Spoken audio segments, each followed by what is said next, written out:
In a world dominated by combustion machines, blamed to pollute our planet and eat our cash, an outlaw is rising from the underground to take over the evil, slowly, unseen, and silently. This Carmania episode will show you the naked truth. Tesla, is it hit or is it shit? With all, but really all the answers to all the questions that petrol heads like me might have. What's the truth about the charging time? How much does it cost to charge instead of filling up? Can the interior really convince? How fast is a Tesla 90D with its 422 horsepower in real life? Can you truly trust the Autopilot in 2017? And find out how you get 1,000 euros off each Tesla order and how I give you the possibility to charge your car for a lifetime for free. Does the Tesla honestly have what it takes to replace our diesel and petrol cars? Can it change the world? This and a lot more now.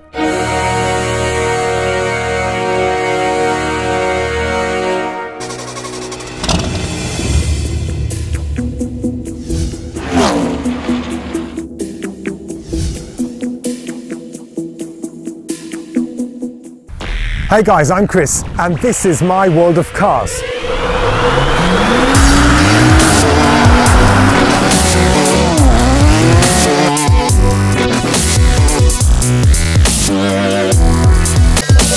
And I think you might have the same definition of the world of cars, but there is someone who wants to turn that whole world upside down. It's Elon Musk, and here comes the thing that he wants to do that with. Tesla. Tesla Model X, Tesla Model S, and even the upcoming Tesla Model 3. In that case, it's the Model S 90D owned by Andreas, who will spend that review with us and answering the questions that we have. Me as a petrol head, I'm going to show you the naked truth about the e-mobility with the king of e-mobility, Tesla. What are the disadvantages, what are the advantages of these cars, and especially to change or to confirm your opinion about e-mobility. So there is a lot that's expecting us, so let's get it started. Welcome to Carmania, to that really detailed, in-depth car review of the Tesla Model S 90D. First of all, a quick walk around. What we see is a huge and really sporty limousine with a flat roofline, like the Audi A7 for example. The 21-inch rims underline that sportiness. This Model S is the facelift, which got released in April 2016. The full LED headlights belong to the facelift. Traveling with the family gets an adventure, 744 litres of trunk load, and an additional 150 litres at the front. As there is no classical engine, that means 900 litres of trunk load. What other limousine can offer you that much? And normally you could say from the back view of the car which model this is. In that case we don't have the writings on it, but the name tells you about the performance. This here is a 90D, so that says it has 90 kilowatt hours battery capacity, and the D says it's an all-wheel drive.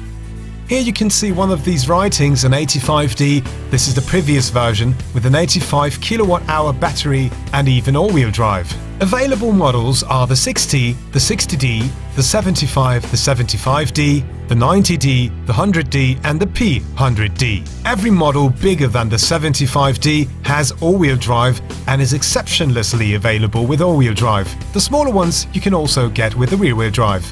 And if you have the P in front of the numbers, so P100D, that means you have the Performance 100D with all-wheel drive, 100 kilowatt hours battery capacity, and the Performance package, which gives you up to 772 horsepower. Okay, I will have to limit myself with talking about the interior of that car, because there is so much to say, so much to discover, especially if you're not used to a Tesla. But let's have a quick summary of what expects you here. And of course, even the comparison between the regular premium class segment and this car. So the luxury factor is definitely given. You just have to get in friendship with the fact that you don't have classical buttons anymore. I think this is nothing negative.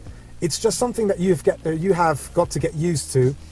You have that display-dominated center console, which is when I saw it the first time, some pictures about it, I couldn't believe it because it's so big that it just looks like, right now, watching Google Maps on a cinema screen.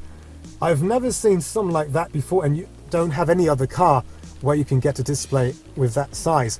And the positive is that everything is included here with no classical buttons anymore. Okay, you have finger taps on the display. This is something that you can't avoid because it's just like that. But altogether, it makes really a high class, it gives you a high class feeling. We have wood, we have Alcantara, we have leather, and it doesn't matter where you look, it's wood or Alcantara. Even the roof, look at that. You have Alcantara here, and that natural wood, what really impresses me, because of course it doesn't scratch that easy, and the other thing is that it looks amazing and it even feels amazing. It's called, it's being called, what's the name? Apache. Apache. It's Apache called wood, so the name is Apache, and it's brushed. It's brushed wood, so it really looks fine. I'd definitely take that instead of piano lac, because piano lac, we don't have to talk about it. You can see it always in my videos. I don't recommend piano lac to anyone because it scratches. You can see the fingertips everywhere, and the finger tap center is here already, so you don't need it there. Additionally, we have a fantastically huge sunroof, so here and even on the back seats, so the car is a lot brighter from the interior, and you can skip them from here. We don't have a classical button here because normally we have it here, but you can do it from here. And that digital dashboard shows you the car exterior temperature, so I don't have to explain something that we already know. And of course the fuel consumption average in that case, but I'm going to be explaining that later on, 225 watt-hours per kilometer. But we're going to get to that later on for everyone who's not so confirmed with that. And of course, the steering wheel leather. Here you have lots of leather. You have a cup holder. I have to do it like that, yeah. 2 cup holders here, and so the regular luggage space is not given here in the doors, but somewhere else you can find them surrounded by that beautiful Apache wood again here. What I want to show you is that the usability of the Tesla is really, really easy. So you get in that car and you immediately can do it. So I've never used it before, but you can see now here, of course, this has to do something with music, that symbol, and this is Spotify, so it's totally included in the package. I'm a radio anchor man, and of course I'm just looking for some songs now. Let's have a look. Imagine Dragons, and it's looking for Believer. This is one of my favorite songs right now. Here, okay, here we can put up the volume. The sound system is fantastic.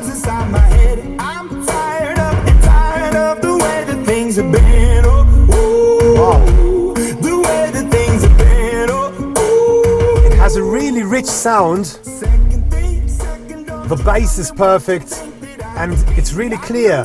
Well, as you can see, it's really easy to use that, so you can have that Spotify access. This is something that I miss in my BMW, though it's one of the most modern systems, the connected drive. And then you've a schedule, of course. If you connect it to your phone, you can have all your appointments here and everything. Even works with Android, so you don't have to have iOS. Here you have an average scale of your, I wanted to say fuel consumption, of your electricity consumption. I'm going to be talking about that later on when we drive it. And of course, internet. Here you have Google, and the rear camera. You can call your car. This is something that we know from the 7 Series BMW, where you can do it with the key that has a small display on it. So you just call your car and it comes automatically to where you are. And this is something what also the Tesla can do. You just have to activate it, and then with your cell phone you can call your car and it's gonna come out of the parking lot and drive to the place where you are. And of course, if you buy a limousine with that size, as an alternative to the premium class segment, you want to know how are the seats, how is the space, especially in the back seats. Well, the seats are gorgeous. They're really, really comfortable, really soft. The leather is just like silk. It's air-conditioned seats. They look sporty and elegant at the same time. I feel like in a living room, it's really soft. It really feels like I want to have seats in a limousine, especially when driving bigger distances. And the back seats offer lots of space as well. And there is some additional gimmick that you don't have a center part here between the two seats. It's just a straight line, so a straight floor. So you can slide from the left to the right seat without the necessity of lifting your legs and maybe making these beautiful seats dirty. So this is something that I pay attention on in a car like that. So thumbs up from the interior, and now it's important to see how it behaves, especially with the Autopilot, because it's comfortable to sit in that, but how comfortable is it if I don't even have to drive the car? And this is what we're going to be finding out now. So let's drive it, as I'm quite impatient now. I've never driven a Tesla before, and this is something that I'm really looking forward to. So even if you think that the car is in a parking mode, it's not. D, and now let's drive. And what you immediately can hear is that you don't hear anything. And I think this is quite confusing a bit. It's just like rolling with another car, but I'm just tipping the gas, and from the sound aspect, nothing happens. Let's start with what I experienced by driving this car the first time. When you hit the gas, it immediately reacts. Even if nowadays modern turbo and naturally aspirated engines also have quite spontaneous reaction times, it's totally different, because from the first seconds that you tip the gas, it accelerates. You can just compare it to a golf cart. So if you've ever driven a golf cart on a golf course, it's the same feeling but more luxurious. And when you go off the gas, it's just like hitting the brakes, but you don't. So now let me demonstrate it. We're driving now 30 kilometers an hour. Here comes the street. So really good technology. And another advantage, what I immediately think of, is that you don't really use the brakes that often. So you actually have the advantage that from the service aspect you have to change the brake pads a lot less often, don't you? That's right. But most of the power or energy gets won back by brake force recovery, called recuperation. And like that, the power goes back to the battery and the brake energy is not wasted. So that's truly clever. I'm just standing here at a street where I'm trying to accelerate, and we haven't used the car now for an hour, and there is one thing that just, wow, it's like a train. Can you hear that? We're driving 70 kilometers an hour, you can't hear anything. Wow, really. So I'm just a bit flashed now, but I'm gonna be more flashed while testing that car, I can tell you. Now let's talk about warming up the engine.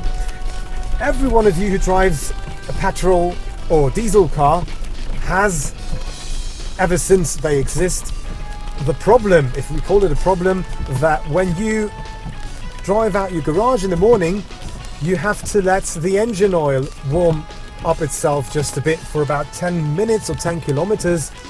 This is the rule, just for having the perfect temperature. If you want to give full throttle, you shouldn't be doing that immediately right from the start, we know that.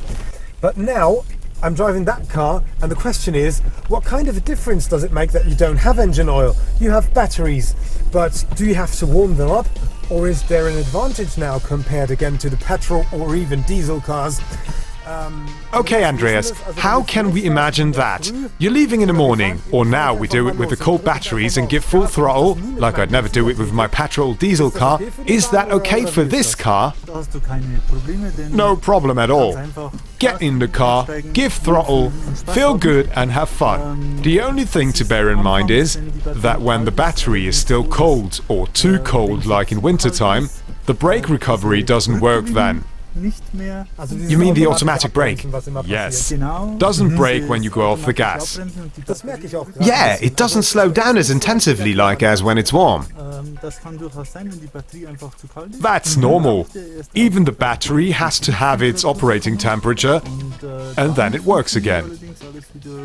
Okay, but when that doesn't bother me, I can give full throttle right from the start when I'm crazy for that, right? Yes, you can do that. Okay.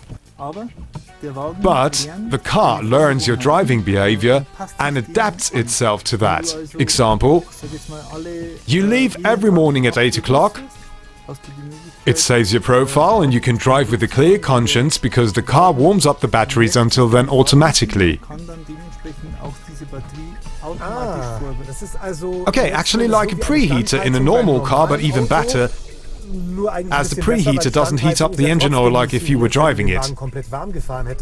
Like that, you already start with the batteries on operating temperature, so you have the recuperation with the brakes and you have the full power available. That's it. Well, not bad, just by saving the driving profile. After 30 seconds you can go on the highway and give full throttle and drive 220 or whatever you like to, because it doesn't harm the engine. And this is really an advantage that no diesel and no petrol car has, as sad as this fact might be for us driving petrol and diesel cars. Now, when driving 44 kilometers an hour, this is the perfect moment to try out the Autopilot, because this is not just an advantage for the Autobahn, for highway drivings. It's also something that you can use in the city. For example, coming from your work, you're exhausted, you're tired, and you have lots of traffic in huge cities like Munich, New York, London, Madrid, wherever you are. And then, of course, you can use the Autopilot, what relaxes you. But the question is if it really does relax you, and this is what I'm going to be trying out. You have to pull that here, that shifter twice, and now take a look at that. I'm not having my hands on the steering wheel. You can see from that camera that someone's driving just ahead of us, and I'm going to be trying out. I just believe in that system. I put back my legs. Look at that. I haven't done anything. Now we have a green light, and now let's see if it drives off. It does. That's really a strange feeling, I have to tell you, because you know you have that kind of distance things in modern cars as well, but they're not you know, you still have to have the steering wheel in your hands for just driving to the left or to the right. And here it also corrects the lane, so you drive always straight and you don't even have to keep your hands on the steering wheel. Now we've got again a red light. Can you imagine how relaxing that feels? I can relax a bit. Watch there, if a nice lady with some nice curves is just passing by. I hope my wife's not going to see that, but she doesn't really look my videos from the beginning to the end. You can watch her and say, oh, J-Lo, look at that. And you don't even have to watch the street, and that's just an amazing feeling. I'm just totally flashed now. We're driving 35 kilometers an hour. It checks the car in front of us and even the car ahead. Again, to show how useful the Autopilot is, I have a low sugar level, and I can take care about that without any kind of attention on the traffic right in front of me. Excuse me for talking with a totally packed mouth, but I just want to show you how practical this is. I'm not doing anything. Look at that, how relaxing this is. Someone just changed the lane, a Kia right in front of us, and of course he knows that. He also shows it here on that digital dashboard. Now this might be a bit confusing for him because they changed the lanes with some yellow colors in that. So it's really a relaxing factor, but you have to pay a little bit of an attention, of course, of what happens right in front of you, because there is always something that might just confuse the system, or some people running in front of the car, then you have to do something. Of course, it's not a guarantee for, or not a license of falling asleep in a city. Now let's get to the next chapter. It's the battery. You have now 164 kilometers of range, and here is the special menu where it writes 141 kilometers. This is because here it adapts the range, the rest range, to your driving behavior in a city. But you don't have to be scared. You're never going to be driving around in a city 140 kilometers. So even if you have no charger nearby, no problem. Because in many cases, the criticism that I read or hear about Tesla is, well, it takes you 40 minutes at a supercharger until you have 80 or 100%, but why shall you do that? Or do you drive your car always with a full tank? No, you don't. You also drive around with 20% of rest fuel in the tank, and you can do the same here. You just have to get used to it. This is the magical keyword for that, and then you don't have to be afraid. Just drive around, test it. Get yourself a Tesla for a weekend just to let you see how practical it is. I'm a petrol head. I love engine sounds, 6-cylinder, 8-cylinder, 10-cylinder, 12-cylinder. But this really turns my world upside down because I can see how much life quality it gives you back with knowing that you're not polluting the air, with knowing that you confidently can drive around, and with the fact that you can use the autopilot in the city traffic, and that totally relaxes you. Just with an eye on the street, and you can talk a lot more relaxed to your passengers. So it's really a huge jump forward, and I'm kind of sad about that. Most of the people don't see that, what kind of pioneer work Elon Musk does with that package. I still haven't used the brakes. Maybe just 3-4 times when cars were stopping right in front of me. So this is one of the biggest advantages, and now we're accelerating. Just have a quick look at that. Whoa! Jesus Christ! That's amazing, man. It's just like a train, but there is no train being that fast. It's just that feeling that I haven't got confronted with yet. That immediate power, that immediately available power when hitting the gas is always surprising you when you do it, and you can just see the speed going up like that, so you can't even follow the digits as they're just going up like that. So it's 50, 70, 80, 90, 100, 110, 120, 130, so it goes up like that, and you just see that you're fast, but you don't really feel it because there is no engine sound. So I really have to say that I haven't experienced a car like that before, and we still have now 146 kilometers of range, though we were driving city traffic. And if we now go to the average here, 116 kilometers, we're coming from 138. So it's really almost realistic. So it's not like it goes down from 138 to 70 immediately just because you were driving city traffic, and you can analyze everything, what you did, how you were driving, and you're not lost. You know what I'm saying? So it's you always know when you really have to charge your car the latest, and it's definitely not now. You don't have to be afraid. Get rid of that fear of being in a situation where you're just standing on the right lane and you have no electricity. This is a fear that you don't have to have. Really not. Sometimes you have red light or green light battles because someone's standing next to you and you have the bad lane and you need to accelerate, not because you're accelerating for having a comparison, just because you need to. And this is what we're going to see now as soon as the light turns green.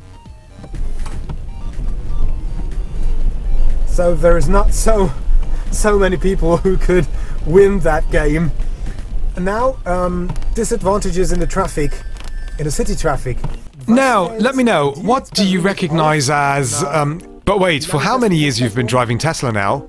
1.5 years. 1.5 years. What do you see, what you have recognized as disadvantages? What would you like to have, or what technology that other cars already offer? So, when I'm moaning on a really high level, then it's definitely the mirrors. These doesn't have the blind spot information system. It doesn't have it. Well, you set the option list, that means it doesn't even exist. Yeah. Well, kinda interesting because... Hold on, I'm not in a driving mood now. Let's let the autopilot do the work.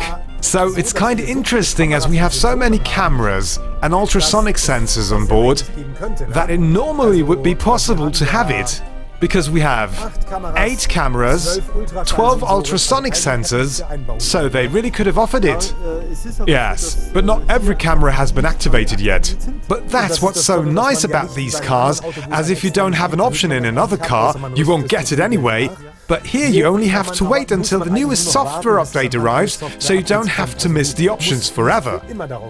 That's it. And there is another disadvantage. Many people are missing these handles, especially passengers. That just doesn't exist. Now let's have a quick demo of the parking pilot, just to show you how it works. I'm waiting for the P in the center display that shows that he has found a parking lot. Start the autopilot, and now getting off the brake, and it does it automatically. I'm always a bit afraid that it scratches the rims on the left curbside, but it doesn't because the cameras are watching everything. And even here in the skipped rear mirror, I can see that it has quite a distance to the curbside. And now it finishes the parking. Everything perfect, isn't it? So, automatic parking is something that we even can find in other cars. But getting out of the parking lot automatically is something what only the 7 Series BMW offers until now, and of course the Tesla. Best example, you're standing in a really tight parking lot and you can't open the doors, then you can call your car with the app on your cell phone.